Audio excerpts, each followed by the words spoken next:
ontdek die waarheid van die Bybel, die boek Spreuke deel 322.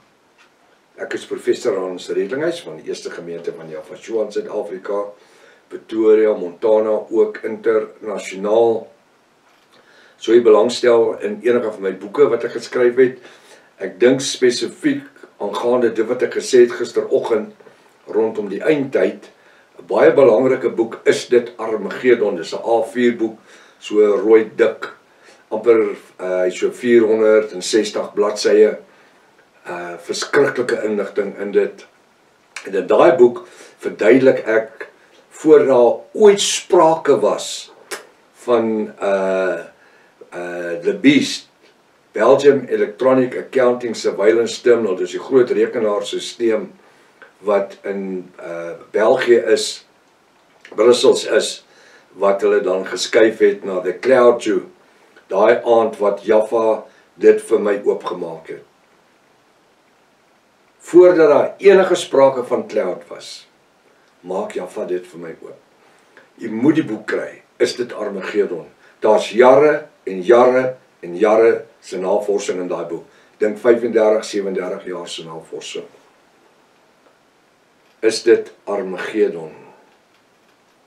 So jy belangstel, kan jy vir ons WhatsApp stuur, 0722 367 124. Gaan dan by webtuiste, https://jaffashua.co.za, soos wat dit hierbo is. Ek wil maar net sê, die Restoration of the Original Sacred Name Bible is nog steeds op 'n promosie met 'n boek, enige van my boeke saam met hom, teen sy ou prys, of anderste enige 3 Afrikaanse boeke, kry jy 'n 4de een gratis, en dis posgeld ingesluit in Suid-Afrika en Namibië. As dit die eerste keer is jy na hierdie reeks kyk of luister, dit is belangrik dat jy by deel 1 begin, jy het 'n magdom inligting reeds gemis. Dit is belangrik dat jy inteken op die YouTube kanaal, sodat jy al die verskillende kennisgewings kan ontvang van die studies waarmee ons besig is, en ook ons Engelse studies en ons TikToks in Engels en Afrikaans. Stuur die kontak vir jy vriende, vir hulle wat jy lief is. Hierdie reeks is lewensveranderers, skryfblokpen en 'n 33 of 'n 53 Afrikaanse Bybel, baie belangrik. Kom ons bid saam. Wonderbaar, raadsman, sterke Elohim, vrede, vors, die lelie van die dale, die blinke môre ster, die ek is wat ek is, Jaffashua, ons verlosser, ons meester, ons saligmaker en ons redder. Halleluja. Ons kan nie met al die titels verheerlik, maar die woord sê, daar's 'n naam gegee bo elke ander naam, waardeur ons gered moet word, die naam Jaffashua. Halleluja. Sien vanmôre se woord.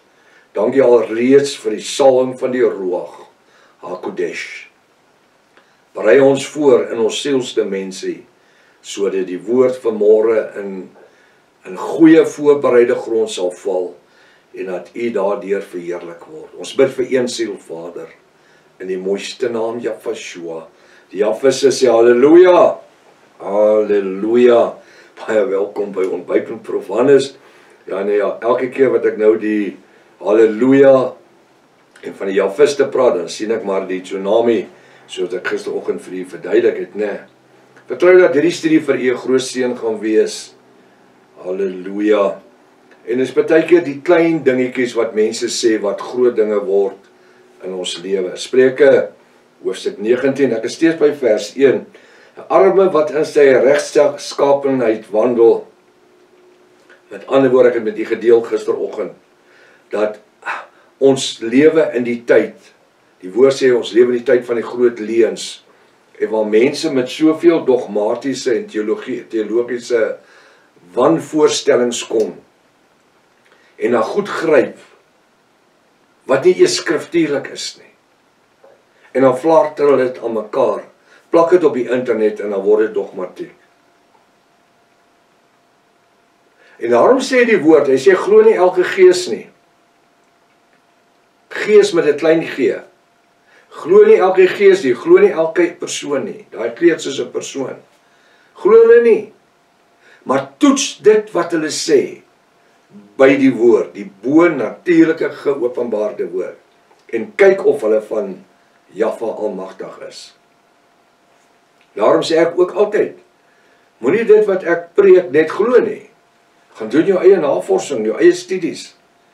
En as jy iets het wat ek nie het nie, deel dit met my. Ek wil ook hemel toe gaan, halleluja. So hy sê, 'n arme wat regskapendheid wandel, in sy regskapendheid wandel, is beter as verkeerde van lippe. Dis beter as 'n ou wat lieg. Dis beter as een wat stories maak. Dis beter as een wat nie die waarheid vertel nie. Wat met teologie kom wat wonderlik lyk en klink, maar is nie die bo-natuurlike woord nie. En daarby 'n dwaas, hy is 'n dwaas, sy's 'n dwaas. Hoekom is hulle 'n dwaas? Want die woord sê, as jy die geringste van my kinders laat struikel het, is dit beter vir jou om 'n meelsteen om jou nek vas te maak en in die see te spring. Dis 'n dwaas wat aan die koninkryk van Jahwe torring en karring en veroorsaak dat ander mense verlore gaan. Hy sê in vers 2, selfs ywer is sonder kennis nie goed nie. So ek kan die grootste ywer hê. Nou wat is ywer? Dis die wil. Ek kan onthou in die jare wat ek 'n pastoor was, 18 jaar gemeentes gehad, dat wanneer nuwe mense tot bekering kom, het daai mense so verskriklike ywer om betrokke te wees. Ek kan onthou, daar was baie keer in my lewe as pastoor, en ons het groot grasperke gehad, waar die karre geparkeer het. Waar as die ou wat die tuindienste moet doen, nie uitgekom het nie, moes maar die grassnyer vat, en die weed eater, en jy moes daai gras sny, daai grasperke sny, en dit netjies hou. Want weet jy wat, ek het altyd gesê, die beeld van my gemeente begin, as daai besoeker by die hek inry. As die hek se skeniere af is en hy lê so skuins, en hy moet hom soos 'n plaashek trek na die een kant toe en 'n draad oorhaak, is dit 'n goeie beeld. Is dit waar jy wil kom eet, geestelik eet? As jy inry in die gras en die kakiebos staan net so hoog, laat dit jou dink, dis 'n georganiseerde, dis 'n gestruktureerde, dis 'n gemeente wat omgee. Nee, die beeld, die Engels is die image van my gemeente was belangrik van die oomblik, laat die mense inry. Dit was my belangrik om 'n kar wag daar te hê wat die parkering aanwys. En die mense wys waar's die deur, mense na die deur, by die deur was daar deurwagte wat die mense ontvang het. En hulle ook kon begelei het na sitplekke toe. Klein dingetjies maar wat soveel impak maak. Nou wat sê ek? Van die nuwe mense. Hoeveel keer het ek gevind dat wanneer nuwe mense tot bekering kom, dat hulle kom en sê, pastoor, kan ek die gras sny? Moenie jy die gras sny nie. Die ou stop daar met sy kar en sy 2 seuns en hulle is jong latte en hulle wil die gras sny, hulle wil die weed eater vat. Hulle wil die tuin nat maak. Verstaan jy? Daardie ywer, daai eerste liefde. Selfs ywer is sonder kennis nie goed nie. Jy kan die gras sny en die bome snoei en jy kan die kerk verf en jy kan, maar daar's nie redding daarin nie. Ywer is sonder kennis nie goed nie. Kennis in wat? In die bo-natuurlike woord.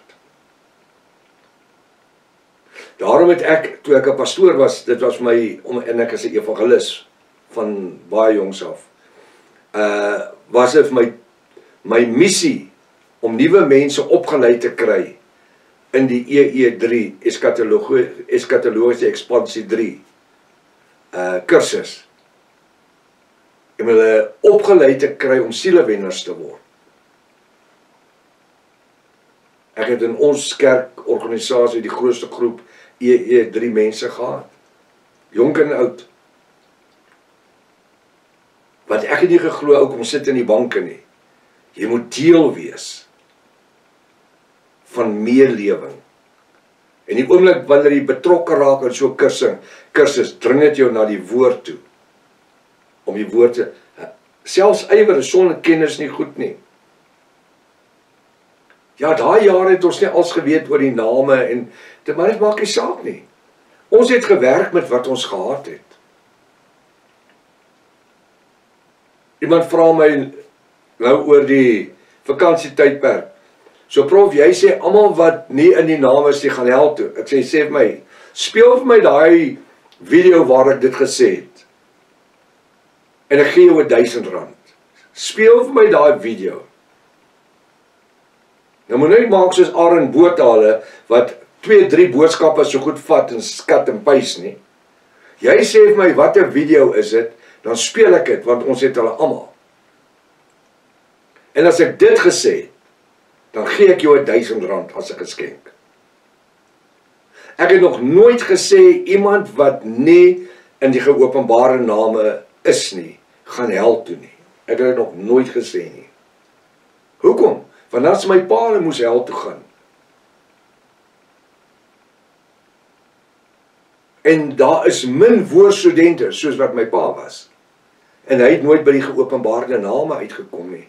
Hy het nooit by die geopenbaarde woord uitgekom nie. So hy gaan hel toe? Nee, in jou lewe nie.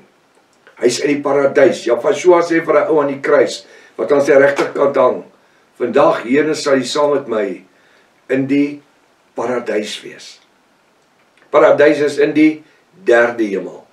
Ek weet, ek sê die goed altyd, maar dit is deel van ons fondasie.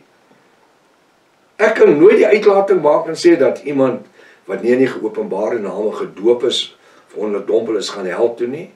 Nee, dit maak die verskil tussen om paradys toe te gaan en eendag bruidskamer toe te gaan.